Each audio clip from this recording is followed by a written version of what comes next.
Furqat tumani tarixida bo'lmagan aksiyalarni e'lon qilishda davom etamiz. Biz hozir ishonchga kelganmiz. Faqatgina 2 kun, 12-13 dekabr kunlari ishonchdagi maishiy texnika narxlari super narxda arzon bo'lar ekan. Bunaqangi narx na Xitoyda, na zavodda yo'q ekan. Hozir birgalikda ko'rib chiqamiz. Uyga xolodilnik olib qo'yish kerakmidi? Shu vaqtgacha 3 million 700 ming so'mdan sotilgan primer xolodilniklarni aksiyada 2 million 220 ming so'mdan xarid qilsangiz bo'ladi.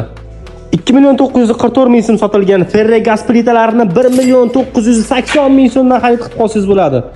Kirmoshni olishim kerak deb yurgan bo'lsangiz, bu yana ham zo'r imkoniyat bo'lib qoldi. Mana endi 2 million 536 ming so'mdan sotilgan Artel kirmoshnalarni 1 million 470 ming so'mdan xarid qilsangiz bo'ladi. Masalan, 6 million 612 ming so'mdan sotilgan LG quruchtalik televizorlarni 3 million 960 ming so'mdan xarid qilsangiz bo'lar ekan. Bu hali hammasi emas, boshqa maishiy texnikalarning ham narxi super narxda arzon bo'ladi. Batafsil ma'lumotni mana shu raqamlar orqali olishingiz mumkin. Yana nimani kutyapsiz? Mahsulotlar ham, aksiya ham tugayapti, shoshib qolish kerak. Manzilni tushuntirib o'tadigan bo'lsam, Gorskiy bozorchaning ichida Peteni ro'parasida ishonchga kelaverasizlar.